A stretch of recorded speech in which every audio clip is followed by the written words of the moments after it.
अभी नहीं, ठीक है। धन्यवाद सौरभ जी। सबसे पहले आप सबको हिंदी दिवस की शुभकामनाएं।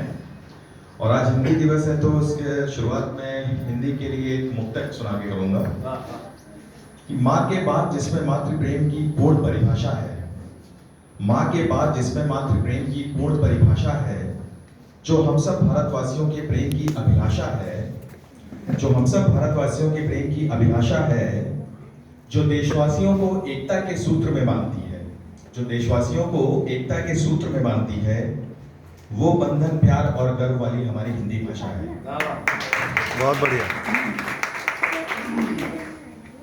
और जैसे कि आज तरुवर हमारा विषय है, तो एक मुक्तक से शुरू करूंगा मैं कि हम जानते हैं, जैसे साइंस में हम पढ़ते हैं कि पेड़ फोटोसिंथेसिस करते हैं, दूषित वायु या अंदर कार्बन डाइऑक्साइड लेते हैं, ऑक्सीजन छोड़ते हैं। उस पर एक मुक्तक लिखा है मैंने छोटा सा कि धरती के वक्ष से करते हैं जल को ग्रहण, धरती के वक्ष से करते हैं जल को ग्रहण, सूर्य दीप्ति से करते हैं प्रकाश संश्लेषण।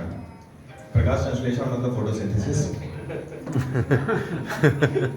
धरती के वक्ष से करते हैं जल को ग्रहण, सूर्य दीप्ति से करते हैं प्रकाश संश्लेषण, अकारण ही तरुवर को नहीं पूजते हैं, अकारण ही तरुवर को नहीं पूजते हैं, ये दूषित वायु लेकर करते हैं शुद्ध वायु संप्रेषण। संप्रेषण मतलब एक्सचेंज करना।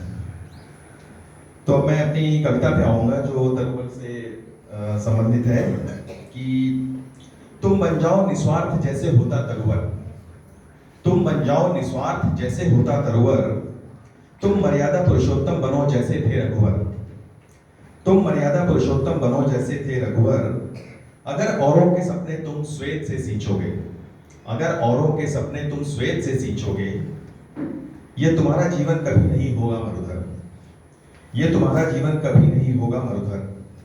दूसरों की सफलता से निराश नहीं होना, दूसरों की सफलता से निराश नहीं होना, बहुत बड़ा है संभावनाओं का ये समुंदर।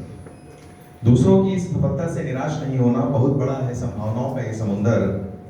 रिश्ते बनाती बिगाड़ती है हमारी जुबान, रिश्ते बनाती बिगाड़ती है हमारी जुबान, ये मीठी हो तो लोग बनकर आते हैं मधुकर, मधुकर मतलब भौरा। अहंकार जितना बढ़ता जाता है जिसका, अहंकार जितना बढ़ता जाता है जिसका, शख्सियत उसकी होती जाती है लघुतर, शख्सियत उसकी होती जाती है लघुतर। मेहनत व त्याग का तुम वर्ण करो अपूर्व, मेहनत और त्याग का तुम वर्ण करो अपूर्व, सफलता साथ चलेगी तुम्हारे बन अनुचर। तुम बन जाओ निस्वार्थ जैसे होता तरुवर, तुम मर्यादा पुरुषोत्तम बनो जैसे थे रघुवर। धन्यवाद। बताते जाइए, ये सामान्य ज्ञान की बात है, लेकिन आप बताइए मुक्तक का मतलब क्या है?